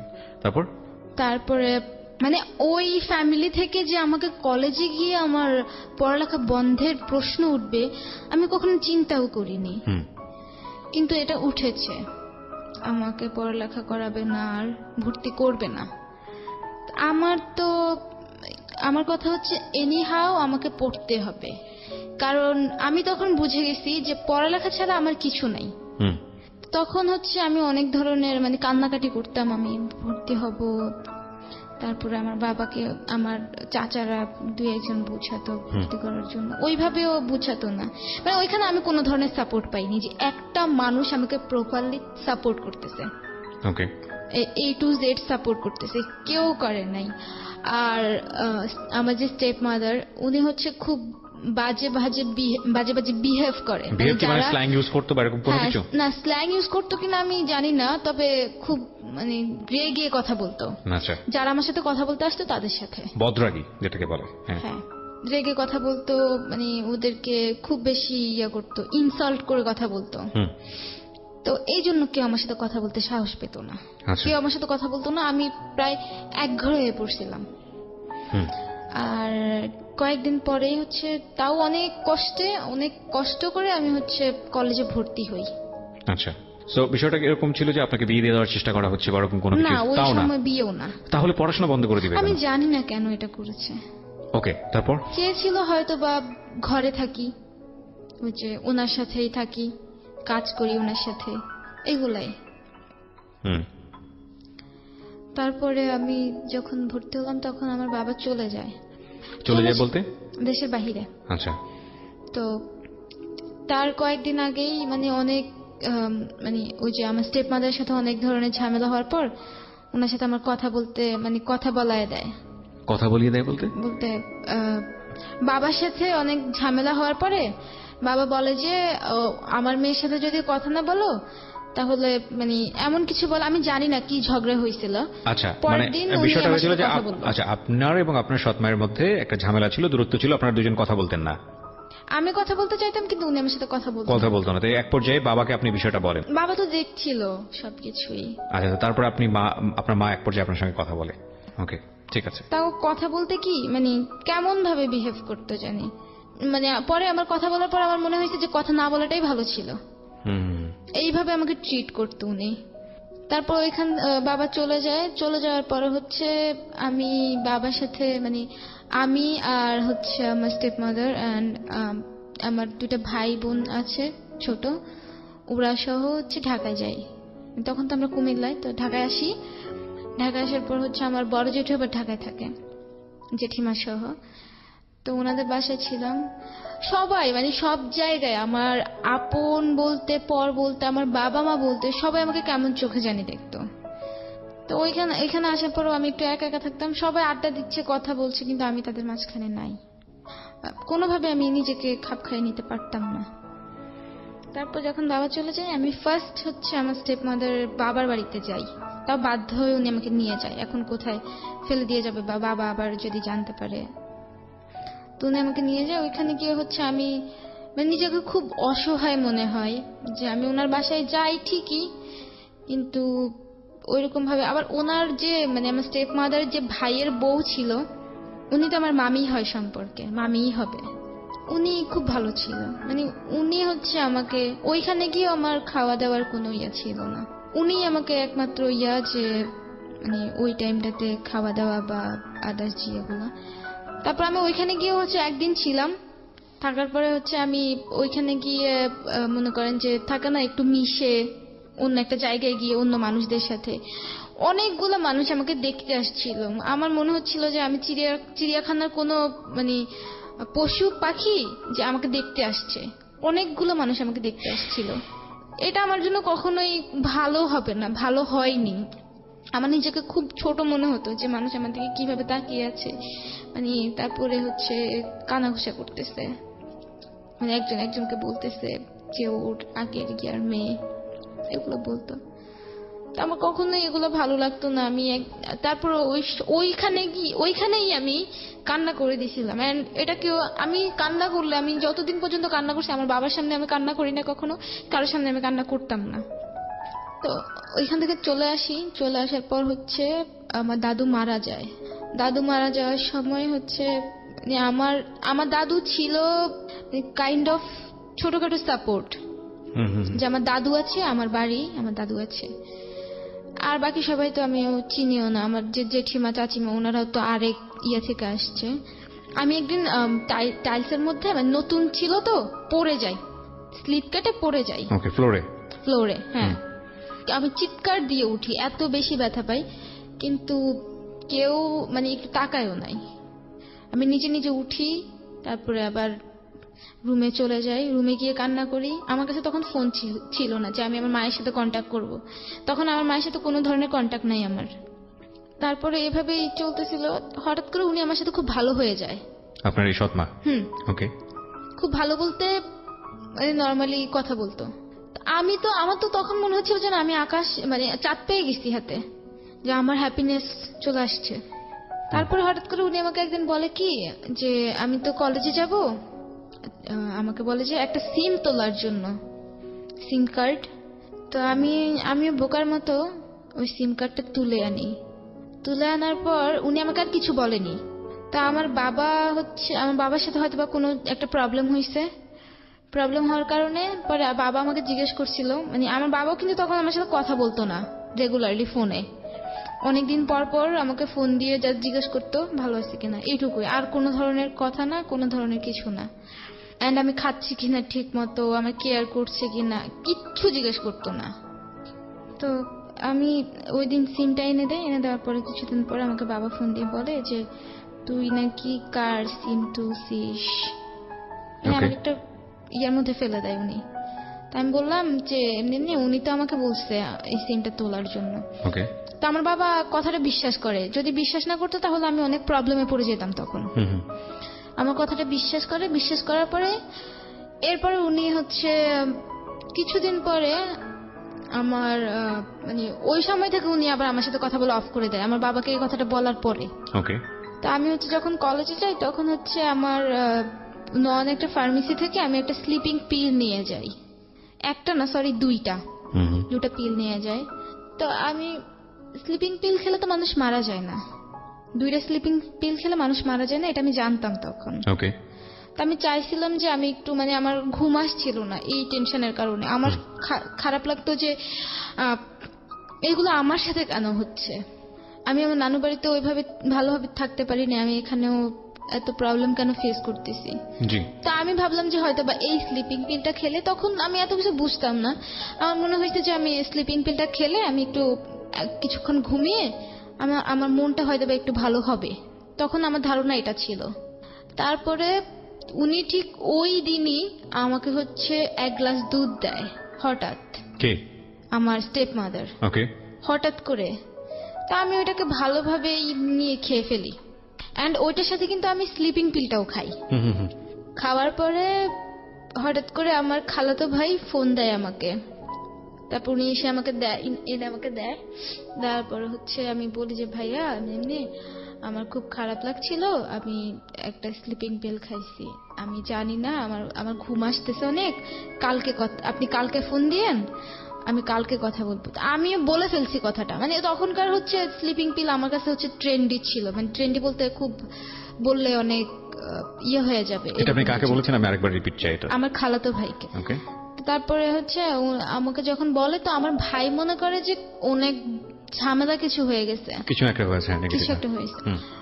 তো আমার ভাই হচ্ছে তাড়াতাড়ি আমার জ্যাঠাকে ফোন দেয়, ফোন দিয়ে বলে যে ওর কি হয়েছে একটু দেখেন। পরে সবাই দেখি 3-4 জন মিলে আমার রুমে ঢুকার পর আমি হঠাৎ করে মানে ওই মাথা ঘুরে পড়ে যাই, আমার আর কিছু মনে নেই, কিন্তু সবাই তুলে দেয় যে আমি পয়জন খাইছি বা বিষ খাইছি যেটাকে বলে। এটার জন্য হচ্ছে আমার বাবার কাছে, আমার বাবাও তখন আমাকে খুব বেশি আরো বেশি হেট করা শুরু করে। যেহেতু বিব্রতকর একটা অবস্থায় পড়েছে আপনাকে নিয়ে। হ্যাঁ, মানে আমি জানি না স্লিপিং পিল খেলে কেন আমাকে মানে এই ইয়াটা নিতে হবে। আমাকে নিয়ে ওয়াশ করানো হয় হসপিটালে নিয়ে, কিন্তু আমার তো মনে হয় না, ডক্টর তো দেখলে বুঝতে পারবে যে আমি স্লিপিং পিল খাইছি, তাহলে আমাকে কেন এখানে নিয়ে ওয়াশ করা হয় বা এইরকম কিছু। এন্ড ওই দিনই আমাকে হচ্ছে উনি আমাকে 1 গ্লাস দুধ দেয়, যদি আমি শিওর না, মানে আপনি ঘটনাটা বলছেন, এটাতে আসলে হতেও পারে নাও পারে। আচ্ছা, ওই দুধের ভিতরে কিছু থাকলেও থাকতে পারে, নাও থাকতে পারে। আচ্ছা, তারপরে আমি হচ্ছে 2 দিন পর্যন্ত হসপিটালে ছিলাম। তারপরে আমার মেঝো জেঠি ওইখানে আমাকে মানে উনি এমন ভাবে ট্রিট করে কথা বলতো, আমাকে খুব ছোট করে কথা বলছিল। তা আমার খুব মানে আমি খুব ফেড আপ হয়ে যাই সবকিছুর উপর। তা আমি ওনাকে বললাম আপনি আমার সাথে কেন এরকম বিহেভ করতেছেন, আপনার কারণেই তো আমার এই অবস্থা আজকে। তো উনি বলে যে কি অবস্থা, আমি বললাম যে না, এটা আমি আমার নানু বাড়িতে শুনছিলাম যে আমার আম্মুর যে প্রবলেম গুলা ক্রিয়েট করতো সবকিছু হচ্ছে আমার মেজো জেঠি করে দিত, মানে শুধু আমার বাবা যে এটার জন্য দায়ী আমি সেটা বলবো না, সেটা আমি শুনেছি আমার নানু বাড়ি থেকে। উনিও কিছুটা দায়ী ছিল। তো ওনার উপর তো স্বাভাবিক, আমার মায়ের সাথে এরকম একটা অন্যায় করছে, ওনার উপর ক্ষোভ থাকাটা আমার মানে খুবই স্বাভাবিক। তারপরে আমি ওইখান থেকে চলে আসি, হসপিটাল থেকে চলে আসি। এরপর থেকে উনি আমার সাথে কথা বলতো না, আমিও কথা বলতাম না। এই ক্ষেত্রে আমার আর কেউ নাই বাড়িতে, আর কেউ আমার সাথে কথা বলতে চাইলেও উনি খুব মানে রাফ বিহেভ করে বাসায় ঢুকতে দিত না উনি কাউকে। আচ্ছা, আমি একা একাই ছিলাম। তো আমি খুব মানে একটা মানুষ একা একা কিভাবে থাকতে পারে, এটা তো কোনোভাবে পসিবল না। উনিও আমার সাথে কথা বলতো না। তখন আমি একদিন চিন্তা করি যে আমার মানে ক্লাসমেট থাকে, ইয়াতে স্কুলে, ওর সাথে আমি কন্ট্যাক্ট করি। আর তখন হচ্ছে বাবা আমার জন্য একটা ফোন পাঠায়। ওকে। তো ওর সাথে আমি কন্ট্যাক্ট করি। কন্ট্যাক্ট করার পর আমি বললাম যে আমি কুমিল্লা যে মেইন টাউন যেটা, এখানে চলে আসবো। অ্যান্ড ও আমার ফ্যামিলি সম্পর্কে জানতো। জানার পর ও বললো আচ্ছা ঠিক আছে চলে আয়। তো আপনি ওর সঙ্গে চলে যাবেন, কোথায় যাবেন? মানে আলটিমেটলি যেটা বুঝতে পারছি যে আপনার ভালো লাগছিল না আপনার বাবার ওখানে। কোনোভাবে ভালো লাগছিল না। অ্যান্ড কাইন্ড অফ ছোটখাটো টর্চার আমার উপর শুরু হয়। ফিজিক্যাল আর মেন্টাল? মেন্টাল টর্চার তো হচ্ছিল, ফিজিক্যাল টর্চার হচ্ছিল কিনা? ফিজিক্যাল টর্চার হচ্ছিল না, মানে উনি আমার সরাসরি কোনোদিনও গায়ে হাত তোলেনি, কিন্তু অনেকবার হচ্ছে ট্রাই করছে। ওকে, কোনোভাবে মানে এরকম একটা সিচুয়েশন ক্রিয়েট করতে চাইছে। ওকে, সো ইটস এনাফ অ্যাকচুয়ালি। ওকে, ও তো এই জায়গাটা থেকে আপনি চেষ্টা করছিলেন যে কোনো ভাবে হোক অন্য কোথাও একটু ব্রিদিং স্পেস নেয়া, মানে বেঁচে থাকার জন্য। আমি আমার মতো একটু থাকতে চাচ্ছিলাম তখন। তখন আপনি ইন্টার কোন ইয়ারে? ফার্স্ট ইয়ারে? হ্যাঁ, ফার্স্ট ইয়ার প্রায় শেষ। ফার্স্ট ইয়ার প্রায় শেষ। ওকে, বাটনটি অন করে নেবেন। হ্যাঁ নাবিলা, যেখানে ছিলাম যে আপনি একটা সময় বাসা থেকে বের হয়ে গেলেন, আপনার বান্ধবীকে পুরো বিষয়টা বোঝালেন, কিন্তু আপনারা যে বয়সী, বিশেষ করে ইন্টার তখন সেকেন্ড ইয়ার না ফার্স্ট ইয়ার চলছে? আমার তখন ফার্স্ট ইয়ার প্রায় শেষ। ফার্স্ট ইয়ার প্রায় শেষ। তো ওই সময়ে আসলে একটা মেয়ে আরেকটা মেয়েকে কোথায় ঠাঁই দিবে তারও তো সেরকম একটা ব্যাকআপ থাকা প্রয়োজন পারিবারিক ভাবে। হ্যাঁ, আমি বাসা থেকে বের হয়ে যাই ছোটখাটো কিছু জামা কাপড় নিয়ে, খুব কম। আর কিন্তু আমি একটা বিষয় আমি আমার বাবাকে বলেই বের হই। জি। বাবাকে বললাম যে আমি আর থাকবো না, আমি কুমিল্লায় চলে যাব। তখন সে বলল যে যাবি যা, এভাবেই মানে এভাবেই ইয়ে করলো। ওকে। সে কোনো কেয়ার করেনি আমার কথাটাকে। তা আমি বের হয়ে যাই, অ্যান্ড আমাকে কেউ আটকায়ও নাই। তারপরে আমি চলে আসি ওর বাসায়। ওর বাসায় আমি 2 দিন ছিলাম, ওর বাসাতেই ছিলাম 2 দিন থাকার পর হচ্ছে আমি ওর সাথেই যাই, মানে কুমিল্লা যে মেইন টাউন যেখানে, ওইখানেই। তো যাওয়ার পরে ওইখানে দেখা যায় কি আমি যে বাসায় উঠবো, ওই বাসার মহিলাকে ও আবার সবকিছু জানায়। তো উনি আমাকে খুব ভালোভাবে অ্যাকসেপ্ট করে। অ্যান্ড যে বাসার যে রেন্ট বা হচ্ছে আদার্স যে মানে খাওয়া দাওয়া সবকিছু আমার থেকে হাফ করে নেয়। আচ্ছা। তো আমি তখন হচ্ছে আমাকে যে টাকাগুলো আগে বাবা দিয়েছিল, ওই টাকাগুলো দিয়ে আমি চলছিলাম। ওকে। তো একটা সময় দেখা যায় যে আমি ওইখানে থেকে আমি আবার থিয়েটার করা শুরু করি। জি। তো থিয়েটার করি, পাশাপাশি হচ্ছে আমি টিউশনি করতাম ওইখানে, পাশাপাশি অনেকগুলো স্টুডেন্ট পড়াতাম। ওকে। তো ওইভাবে আমার আর্নিং সোর্স ছিল ওইটাই। তারপরে আমার বাবা জানে আমি চলে গেছি, কোথায় গেছি, কি করছি, কিছুই কোনো ধরনের খোঁজ নেয় নাই আমার। ওকে। তারপর একদিন কল দিয়ে বলল যে কোথায় আছি। তা আমি বললাম আমি কুমিল্লায় আছি, কেন বাড়িতে চলে আয়। আমি বললাম আমি বাড়িতে যাব না, আর আমি এখানে ভালো আছি। তারপরে ওই সময়, হ্যাঁ ওই দিনের পরের দিন আম্মু কল দেয় আমাকে। কল দিয়ে আম্মু বলে যে আমি কোথায় আছি। আম্মু বলতে আপনার নিজের মা? হ্যাঁ, ওকে। আমার মা ফোন দেয়, ফোন দিয়ে বলে যে আমি কোথায় আছি, কি করছি। পরে আমি বললাম সবকিছু। এখন আমার মা মানে এমন একটা সিচুয়েশনে পড়ে গেছে যে আমাকেও ধরতে পারছে না বা আমাকে ছাড়তেও পারছে না, এইরকম একটা সিচুয়েশনে পড়ে গেছে। ওকে। তা আমার মা কিছুদিন পরে গিয়ে আমাকে দেখে আসে আমি কোথায় আছি, জাস্ট দেখে চলে আসে। ওকে। এরপরে আমি টিউশনি করে আমার চলছিল। তারপর আমার মনে হচ্ছিল যে আমার লাইফটা এখানে থেমে যাচ্ছে। আমি অনেকগুলো বিষয় স্কিপ করে গেছি। সেটা হচ্ছে যে আমি কুমিল্লা থেকে হচ্ছে আমার যে গ্রামের যে বাড়ি, ওইখানে আমি হচ্ছে এসে মানে ক্লাস করতাম কলেজে।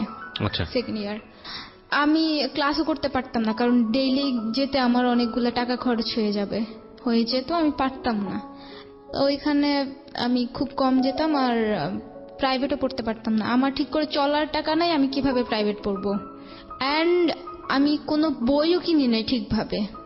ক্লাসে যতটুকু শুনতাম অ্যান্ড মানে যে বইগুলো ছিল ওইগুলোই থাকে না, যে ইন্টারের জন্য আলাদা আলাদা বই নোটস কিনতে হয় পরীক্ষার জন্য, আমি ওই ধরনের কোনো কিছুই কিনি নাই। ওকে।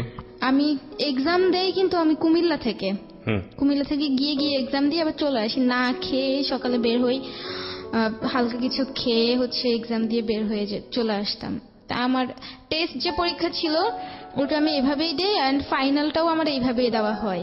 ওকে। অ্যান্ড আল্লাহর রহমতে দেখা যায় যে আমার ইন্টারের যে রেজাল্ট ওইটা যারা অনেক ভালোভাবে পড়ছে তাদের থেকে অনেক ভালো আসছে। আমার যখন ইন্টারের রেজাল্ট দেওয়ার পরে আমার ফ্যামিলি এটা নিয়ে কোনো ধরনের কোনো রিয়াকশন দেয়নি, মানে ওদের কাছ থেকে আমি কিছুই পাইনি। এক্সামের সময় কিন্তু আমি একা একা যেতাম, একা একা গিয়ে আমি আমি আমি পরীক্ষা দিয়ে বের হয়ে যেতাম। আমি কাউকে বলতেও পারতাম না আমার এক্সাম কেমন হয়েছে।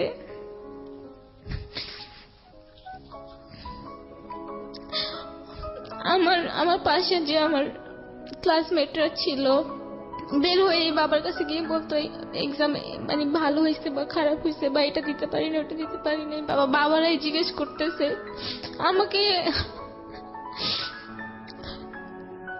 আমাকে সোজা বের হয়ে জাস্ট এগুলো একটু দেখে আমি সহ্য করতে পারতাম না। আমার সামনে অন্য একটা বাবা তার মেয়েকে এরকম আদর করতেছে, পানি নিয়ে দাঁড়ায় আছে, খাবার নিয়ে দাঁড়ায় আছে, ছাতা নিয়ে দাঁড়ায় আছে, দিয়ে যাচ্ছে এক্সাম হলের সামনে। আমার সাথে এগুলো কখনোই ঘটে নাই। আমি যেতাম সোজা এক্সাম দিয়ে আবার বের হয়ে যেতাম। আর আমার জন্য আমি কারো চেহারাও দেখতে পেতাম না আশেপাশে। আমি শুধু অনুভব করতাম যে এই যে আমার বাবা।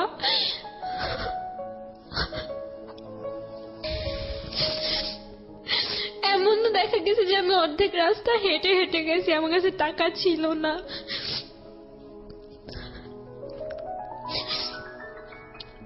আমার যে রুমমেট গুলা ছিল সবাইকে সবার প্যারেন্টস এসে দেখে যেত, মানে কি করতেছে, বা হচ্ছে ওদের ভালো একটা রেসপেক্ট ছিল ওইখানে যে প্যারেন্টস আসতেছে দেখে যাচ্ছে। অ্যান্ড হোস্টেল বা মানে হোস্টেল ছিল না, এটা সাবজেক্ট ছিল। একটা ফ্যামিলির সাথে একটা রুমে 3টা মেয়ে থাকতো, 2টা মেয়ে থাকতো। তো ওইরকম ভাবে আমি সবাইকে দেখতাম যে ওদের প্যারেন্টস আসতেছে, খাবার নিয়ে আসতেছে বাড়ি থেকে, রান্না করে নিয়ে আসতেছে। আমি জাস্ট বসে বসে দেখতাম। এন্ড আমি ওই ধরনের কোনো রেসপেক্ট পেতাম না। মানে আমি আমার নানু বাড়িতেও হেয় হয়েছি, আত্মীয় স্বজনের বাড়িতেও, আমার বাবা বাড়িতেও। এন্ড আমি যখন বাহিরে আসলাম তখন আমি হেয় হচ্ছি। আমার ওইখানে সবাই জানতো আমার ফ্যামিলি কন্ডিশনের কথা। মানে কেমন চোখে জানি দেখতো। আমার কোনো প্যারেন্টস আসতো না, কেউ আসতো না আমাকে দেখার জন্য। আমার মা শুধু একবার আমাকে জাস্ট দেখে চলে আসছিল, আর কিছুই না। এন্ড আমাকে মিথ্যা বলতে হইতো সবার কাছে, যেটা আমার খুব খারাপ লাগতো। সবার কাছে তো বলাটা পসিবল ছিল না যে আমি ব্রোকেন ফ্যামিলির মেয়ে। আমি ফ্রিলি কারো কাছে কিছু শেয়ার করতে পারতাম না। Very unfortunate. এটা এরকম একটা গল্প ব্রোকেন ফ্যামিলির যারা ছেলে মেয়ে আছে তারাই অনুভব করতে পারবে যে আসলে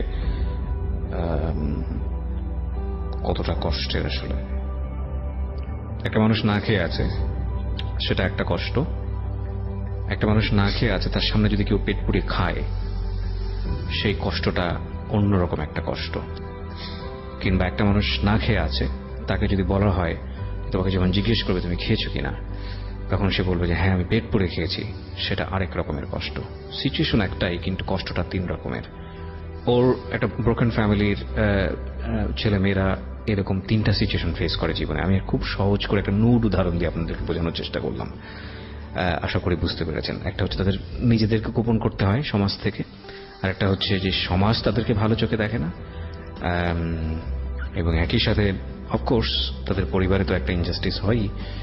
আর তাদের একটা ভয়ানক রকমের কষ্ট হয় যখন তারা স্বাভাবিক একটা পরিবেশ দেখে, স্বাভাবিক একটা ফ্যামিলি দেখে, স্বাভাবিক বাবা এবং সন্তানের মধ্যে সম্পর্ক দেখে, তখন তাদের ভয়ানক রকমের কষ্ট হয়। ও আসলে এই জিনিসগুলোই বোঝাতে চাইছে আমাদেরকে।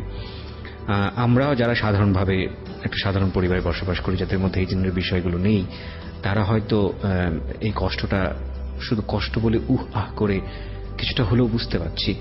কিন্তু সবচেয়ে বেশি বোঝা দরকার তাদের, যারা, আল্লাহ মাফ করুক, আমি অবশ্যই সৃষ্টিকর্তার কাছে প্রার্থনা করি, আমরা মানুষরা চাইলেও অনেক সময় অনেক ডিফিকাল্ট সিচুয়েশন ফেস করতে পারি না। Because I also belong a family. এবং আমি যে কথাগুলো বলি সেগুলো যে আপনার জীবনে সত্য হবে কিংবা আমার জীবনে সত্য হবে না, বিষয়টা এরকম না। আমি আমার দায়িত্বের জায়গা থেকেই বলছি যে আমাদের অন্তত একটা জায়গাতে কোনো কম্প্রোমাইজ করার কোনো সুযোগ নেই, সেটা হচ্ছে সন্তানের জায়গা। যে সন্তান দুনিয়াতে আসলো, আপনার শেষ রক্তবিন্দু দিয়ে চেষ্টা করা উচিত তার একটা বেটার ফিউচার, তাকে খুব সুন্দর করে বড় করা। এবং এই জায়গাটায় কোনো কম্প্রোমাইজ করার কোনো সুযোগ নেই, কারণ সে তো আপনার দরজায় এসে নক করেনি আপনাকে যে আমি তোমার ফ্যামিলিতে আসতে চাই, তুমি আমাকে নিয়ে আসো। বিষয়টা তো এরকম না। আপনি যে তাকে নিয়ে এসছেন, সৃষ্টিকর্তার কাছ থেকে চেয়ে তাকে নিয়ে এসছেন, নিয়ে এসে কেন তাকে আপনি কষ্ট দেবেন?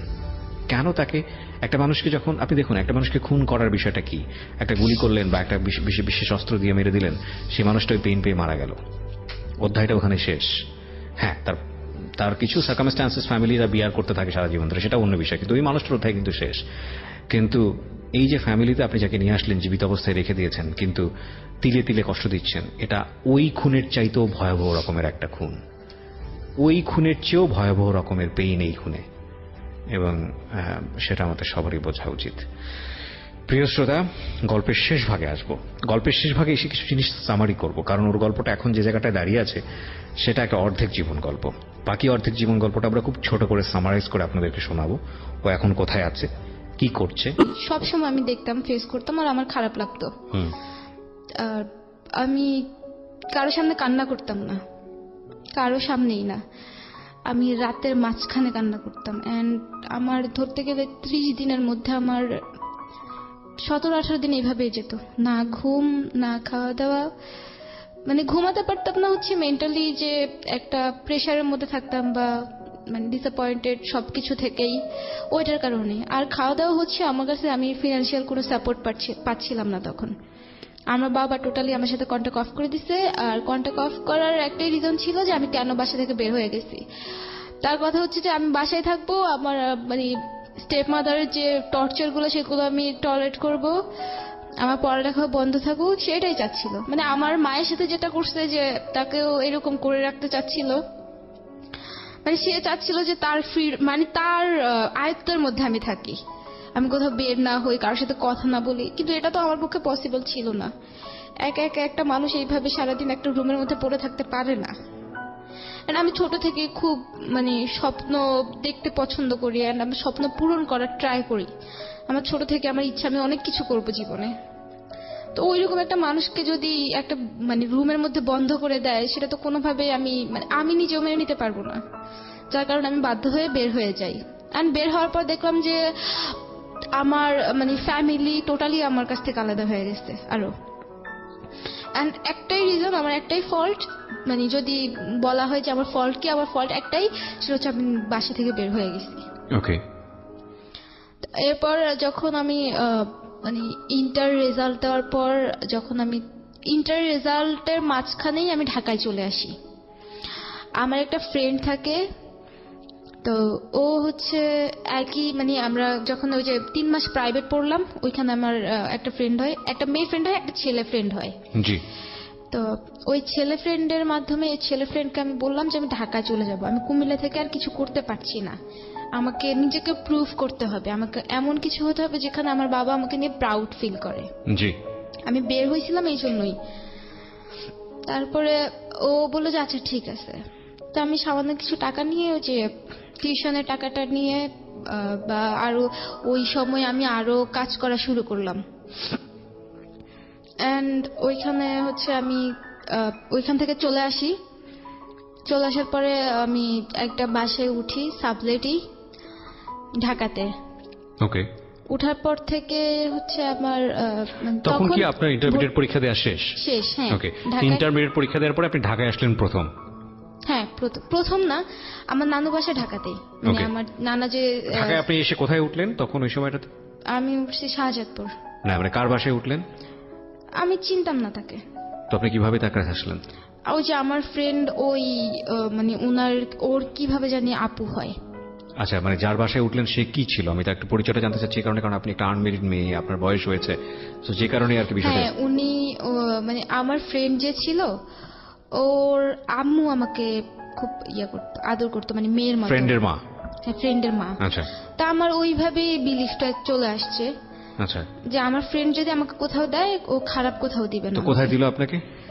একটা আপুর সাথে দিছে। ওই আপুটা হচ্ছে একটা এজেন্সিতে জব করতো, ভালো ছিল, খুব ভালো ছিল। তো ওনারা একটা রুম ছিল, ওই রুমে 2টা মেয়ে ছিল, তো আমি এক সাইডে ছিলাম। আচ্ছা। তো টোটাল আপনারা 4 জন একটা রুমে? না, এক রুমে 2 জন। 2 জন, ওকে। একটা ফ্ল্যাটে আমরা 3 জন মেয়ে ছিলাম। ওকে। এন্ড ওই আপু খুব ভালো ছিল। তো উঠলেন ওখানে এবং আপনি ঢাকায় চলে আসলেন ইন্টার পরীক্ষা দেওয়ার পরে। ঢাকায় আসলেন কি কারণে, মানে কি করতে চান? আমি চেয়েছি যে এমন কিছু হতে বা এমন কিছু করতে যার কারণে সবাই আমাকে নিয়ে, মানে অ্যাট লিস্ট আমার যে একটা বাজে একটা পাস্ট আছে, মানে আমাকে সবাই চিনে কিভাবে। যখন আমি আমার বাবার বাড়িতে থাকি তখন আমাকে সবাই বলে যে, আমার বাবার নাম ধরে বলে যে ওর আগের সংসারের মেয়ে। আমি যখন আমার আম্মুর কাছে বেড়াতে যাই তখন হচ্ছে আমার শুনতে হয় যে মানে আমার আঙ্কেলের নাম ধরে বলে যে ওনার ওয়াইফের আগে সংসারের মেয়ে। আমি চাচ্ছিলাম খুব ভাবে যে যাতে আমার এই পরিচয়টা, আপনার নিজের একটা পরিচয় দাঁড় করাতে এবং এই মানুষগুলোকে চোখে আঙ্গুল দিয়ে দেখিয়ে দিতে, না আমি পারি, তাই তো? কত সালে আসলেন? আসছি আমি 2014-তে। 14 থেকে 4 বছরের অভিজ্ঞতা, একটু স্টেপ বাই সরি, স্টেপ। আমি 14-তে না 15-তে আসছি। 15 থেকে, ঠিক আছে, 3 বছর। এই 3 বছরের অভিজ্ঞতা আমি স্টেপ বাই স্টেপ একটু আগাতে চাই। ইন্টারের পরে কি হলো আপনার ঢাকায় আসার পরে? হ্যাঁ, ঢাকায় আসার পরে আমি ব্যস্ত হয়ে পড়লাম ভর্তি পরীক্ষার জন্য। তো আনফরচুনেটলি আমার পাবলিকে আমি কোনো চান্স পাইনি। আমি শুধু ঢাকা ভার্সিটি আর হচ্ছে জগন্নাথে এক্সাম দিয়েছিলাম। আর আমি কোনো ধরনের কোচিং বা হচ্ছে কোনো ধরনের নোটস কিছু আমি কালেক্ট করতে পারিনি, যেটা আমার পক্ষে অসম্ভব ছিল। আমি থাকতে আমার ফিনান্সিয়াল খুব প্রবলেম হচ্ছিল, ওইখানে তো আমার কোচিং করা ইম্পসিবল। এন্ড ওইখানে আমি এক্সাম দিলাম যে ভাগ্য যদি থাকে তাহলে হয়তো বা চান্স পেতেও পারি। জি। পাইনি। তো ওইখান থেকে হচ্ছে আমার 1 ইয়ার চলে যায় ওইভাবেই ট্রাই করতে করতে। অ্যান্ড লাস্ট ইয়ার যখন আমি তখন মানে তখন তার মানে পাবলিকে ট্রাই করে আমার আর ইয়ে হবে না বুঝতে পারলাম। তখন আমি হচ্ছে প্রাইভেট ন্যাশনালে ট্রাই করি অ্যান্ড ফর্মও নেই। ফর্ম নেওয়ার পরে আমি সবকিছু আমার আসে, অ্যাকাউন্টিং এ আমার মানে লিস্ট আসে। আমি যেদিন ভর্তি হব, মানে যখন ভর্তি হব লিস্ট আসার পরেই, মেরিট লিস্ট আসার পরেই আমি আর টাকা ম্যানেজ করতে পারছিলাম না কোনোভাবেই। মানে আমার হচ্ছে আমি যে টাকাটা আর্ন করি, আমি এখানে এসেও টিউশনি করি।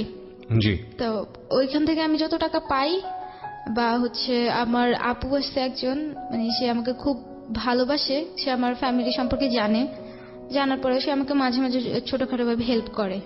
তার মানে সেও পারছিল না, তাকেও আমি ওইভাবে ফোর্স করতে পারছিলাম না যে আমার এটা লাগবে ওটা লাগবে। তার ইচ্ছে হলো যখন ইচ্ছে তখন সে আমাকে কোন ছোটখাটো ভাবে সাপোর্ট করে। কিন্তু আমার টিউশনের টাকা দিয়ে আমি এভাবে মানে ভার্সিটিতে অ্যাডমিট হব, এটা কোনোভাবে মিলাতে পারছিলাম না। মানে আমার দৈনন্দিন যে খরচ বা আমার মানে যেটা না হলে নাই হবে, ওইটাতে আমার খরচটা চলে যাচ্ছে। আমি কোনোভাবে টাকাটা জমাতে পারছিলাম না অ্যাডমিশনের জন্য। তো আমার ওই বছরটাও এইভাবে লস যায়, আমি অ্যাডমিশন নিতে পারিনি। আমার সারা জীবন মনে থাকবে, আমি যদি কখনো অনেক বড় কিছু হয়ে যাই বা হচ্ছে জীবনে যদি আমি মানে সফল হতে পারি, সাকসেস হই, আমার সবসময় এটা মনে থাকবে যে আমি সামান্য 14,000 টাকার জন্য আমার একটা বছর চলে গেছে আমার জীবন থেকে। ওই সময় জাস্ট আমি টিউশন করছি, আমি মানে মিডিয়াতে হালকা ভাবে ইনভলভ হয়েছি। কার মাধ্যমে হলেন? মিডিয়াতে কুমিল্লা থেকেই আমার একটা ভাইয়ার মানে সে আমাকে বোন ডাকছে, তো তার মা হচ্ছে আমাকে বেশি ইয়ে করতো। তো ওইভাবে আন্টি থেকে ভাইয়ার সাথে আমার মানে ভাইয়াও ছোটখাটো ভাবে কুমিল্লাতেই আপনার ইয়ে করতেছে ছোটখাটো ভাবে, ইউটিউবে ওনাদের কাজ এখন। কিন্তু ওনার মাধ্যমেই আমার প্রথম কাজ শুরু হয়, মানে রেদওয়ান রনির যে একটা শর্ট ফিল্ম, ওইখান থেকে আমার কাজ শুরু হয়। কি হিসেবে কাজ করলেন ওইখানে? আমি খুব মানে ওইখানে কাজ বলতে আমি কোন ধরনের মেইন ক্যারেক্টার বা হচ্ছে এখন যেভাবে আসি ওইরকম ভাবে ছিলাম না, খুব নর্মালি একটা ক্যারেক্টার ছিল আমার ঠিক মনে নেই। অনেক আগে প্রায় আমাকে অনেকক্ষণ ওয়েট করতে হয়েছে, যেটা মানে আমার জন্য একটা শিক্ষণীয় বিষয় হয়ে থাকবে জীবনে। আমি যখন কিছু করতে গেছি আমাকে কত কিছু সাফার করতে হয়েছে। তারপরে আমি ওইখান থেকে আসার পর মানে ভাইয়ার যে বিষয়টা, ভাইয়া ওইভাবেই আমাকে ইনভলভ করে দেওয়ার পরে আমার হচ্ছে আমার ফেসবুক অ্যাকাউন্ট আছে, অ্যান্ড আমি নর্মাল একটা ফোন, তখন নর্মাল বলতে মানে ফেসবুক ইউজ করা যায় এরকম একটা ফোন নেই টাকা জমিয়ে। আর আপু আমাকে মানে বাকিটা হেল্প করে, আপুর একটা ফোন ছিল তো ওনাকে আমি কিছু টাকা দিয়ে দেই আর উনি আমাকে ফোনটা দিয়ে দেয়। তো ওইটা থেকে আবার ফেসবুক অ্যাকাউন্ট থেকে হচ্ছে অনেকের সাথে আমার অ্যাড হয় মিডিয়া, তো ওনাদের সাথে কথা বলতে বলতে অ্যান্ড ভাইয়ার আর আমি আননোন কেউ আমাকে টেক্সট করলে যে আমি কাজ করবো কিনা, অনেক মাঝে মাঝে আমি অনেক টেক্সট পেতাম এরকম কাজ করবো কিনা, তো আমি সবাইকে স্কিপ করে যেতাম। আমার কথা হচ্ছে মানে আমার যে ভাই যার মাধ্যমে আমি আসছি, সে যদি মানে সে যেখানে আমাকে বলতো আমি সেখানেই কাজ করতাম, আদারওয়াইজ আমি কোথাও যেতাম না। এরকম করতে করতে আমি এখন পর্যন্ত এখানে আসছি, যে মানে এখন আমার একটা নাম হয়েছে মিডিয়াতে। কিরকম নাম? যতটুকু আমি এখনো শিখতেছি। আমি একটা নাটকে কস্টিউম ডিজাইনিং এর কাজ করেছি, একটাতে সেট ডিজাইনিং এর কাজ করেছি, আর একটাতে হচ্ছে আমি অ্যাসিস্ট্যান্ট ডিরেক্টর ছিলাম।